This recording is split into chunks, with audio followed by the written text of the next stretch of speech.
જય માંધાતા જય ઠાકર।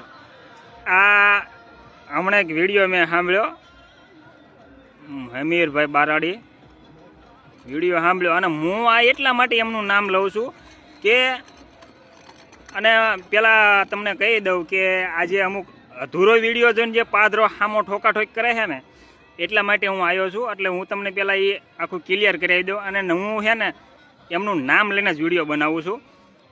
એમને પહેલાં એવું કીધું કે અમુક કોળી સમાજના જે નાના મોટા આગેવાન છે, આહિર સમાજના દીકરાને નાના છે એને માફી મગાવે છે, તો કોઈને માફી માગવાની જરૂર નથી, અને માફી મગાવે તો મારો કોન્ટેક કરવાનો। એટલે સુધી મેં વિડીયો સાંભળ્યો ને, એટલે મને પહેલાં એટલે સુધી પહોંચ્યું, એટલે મને કાંઈક ને કાંઈક એવું લાગ્યું કે હમીરભાઈ કદાચ આવું અમુક જે આ જેવા તેવા વિડીયો બનાવે છે ને એના સપોર્ટમાં છે। પછી મેં થોડોક 2 મિનિટ આગળ વિડીયો સાંભળ્યો, એટલે પછી એમને એવું કીધું કે તમે પર્સનલી લેજો, કોઈ પણ આહિર સમાજના દીકરા બેન દીકરી વિશે ગાયલ ન બોલતા, અને એ બહુ સારી બાબત છે। કોઈ સમાજ માટે ખરાબ ન બોલતા, એ પણ સારી બાબત છે। કોઈ સમાજને ટાર્ગેટ ન કરતા, એ પણ સારી બાબત છે। અને આ વસ્તુ ન કરતા અને તમે પર્સનલી લીજો, અને પછી તમને માફી માંગો મારી પાસે આવજો। અને આ એક જે સમાજ વિશે બેન દીકરી વિશે જે એમને કીધું ને, એ મને ખરેખર સારું લાગ્યું। એ આહિર સમાજ હોય તોય ભલે અને કોળી સમાજ હોય તોય ભલે, કેમ કે બેયને છે ને આમ થોડુંક જાળવવાની જરૂર છે। પછી હું ડાયરેક્ટ વિડીયો બનાવવાનું સામે બીજો બનાવે એ વસ્તુ વ્યાજબી નથી। અને હું પણ કોળી સમાજના દીકરા દીકરીઓને કે જે કાંઈ છે ને આ વિડીયોમાં જે અત્યારે સોશિયલ મીડિયામાં બનાવે છે, એમને ખાસ કહું છું, કોઈ પણ તમે ગાયલ ન બોલો, કોઈ બેન દીકરી એની એ પ્રમાણે ગાયલ ન બોલો, કોઈ અપશબ્દ ન બોલો, કે હાવ સમાજને ટાર્ગેટ ન કરો। અને વિડીયો ખરેખર મેં જોયો ને એટલે હું આ વિડીયો બનાવું છું કે અમુક ટાઈમે આપણે અધૂરો વિડીયો સાંભળીને આપણે એમને બનાવી નાખ્યું છે। તો કોઈ પણનો વિડીયો હોય ને અને તમને એવું લાગે ને કે કાંઈક ને કાંઈક આમાં આવું છે, તો તમે પહેલાં પૂરો વિડીયો સાંભળજો, અને પછી વિચારીએ સમજીએ, અને પછી તમે વિડીયોનો સામે જવાબ આપજો। એટલે આ વિડીયો હકીકત ખરેખર મને ગમ્યો, કોઈ સારું લગાડવાની વાત નથી। અને એક વસ્તુ મારે એ કહેવી છે કે આહિર અને કોળી સંવિધાનિક રીતે બે ઓબીસી કેટેગરીમાં આવે છે, બે સરખા છે સંવિધાનિક રીતે। પછી તો અમુકને જે પોતાની વિચાર શ્રેણી પ્રમાણે જે લાગતું હોય એમની પ્રમાણે, આ તો હું સંવિધાનિક રીતે વાત કરું છું। તો અમુક જે એજ્યુકેટેડ આહિર સમાજમાં છે ને એ લોકો, અને અમુક એજ્યુકેટેડ માણસ જે કોળી સમાજમાં છે, એવા ભેગા બેહો અને ભેગા મિટિંગ કરીને જે આપણે સંવિધાનિક રીતે હક જે આપણને મળવા પાત્ર છે ને, તમને ને અમને બેને, આના વિશે વિચારણા કરો। હકીકત બે સમાજનું કલ્યાણ થાય છે।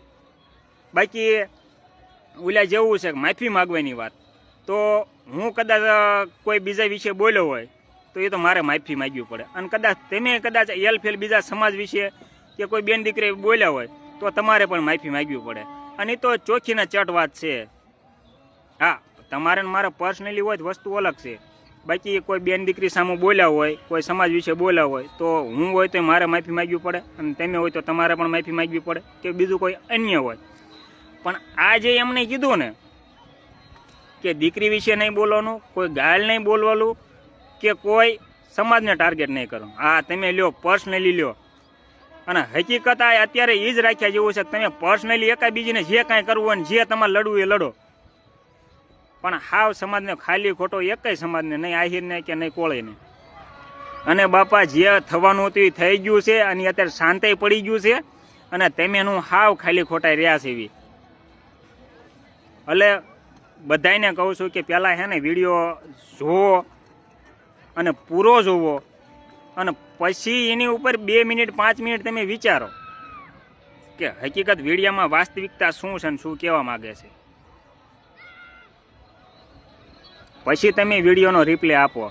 અને આ તો નથી કાંઈક ને કાંઈક એ વિડીયો હું અહીંયા પૂગ્યો કે ભાઈ કોઈ પણને માફી મગાવવાનો કે માફી માગવાનો વારો આવે ને તો મારી ડેલી આવજો। હવે મેં અહીંયા સુધી પૂરો કરી દીધો હોત તો મને એમ જ થાત કે નાના આ ભાઈ જ ત્યાં અમુક નાના બાળકોને ઉકસાવવાનું કામ કરે છે, મને એવું લાગે, કેમ કે મેં અધૂરો સાંભળ્યો હોત તો। પછી મેં પૂરો સાંભળ્યો એટલે કાંઈક ને કાંઈક મને એવું લાગ્યું કે બેન દીકરી વિશે ગાળ નહીં બોલવાની, કોઈ સમાજને ટાર્ગેટ નહીં કરવાનો, અને અપશબ્દ નહીં બોલવાનો. એટલે મને સારું લાગ્યું, એના હિસાબે આપણે આ વિડીયો બનાવ્યો છે. અને આપણે તો હજુ એકવાર કેવી છે કે બે સમાજ વચ્ચે જે સંબંધ છે એ એકબીજે સાચવી રાખો. કોઈ અમુક જે 2-3% જે માણસો છે એ એકબીજીનું આન તે કરવા રહેશે તો એમાં ખાસ ન પડો. અને ગમે તેના વિડીયો હોય, કોળી સમાજના હોય કે આહિર સમાજના હોય, પહેલાં છે ને એને પૂરો સાંભળી લેજો અને પછી એને રિપ્લાય આપજો. અને પૂરો સાંભળવો અને 5 મિનિટ વિચારણા કરવા તમારી રીતે, પછી જો તમને રિપ્લાય આપ્યા જેવું હોય ને તો જ આપજો, બાકી ખાલી ખોટો આવડ્યો ન કરતા. ભલે હાલો, જય માતાજી બધાને.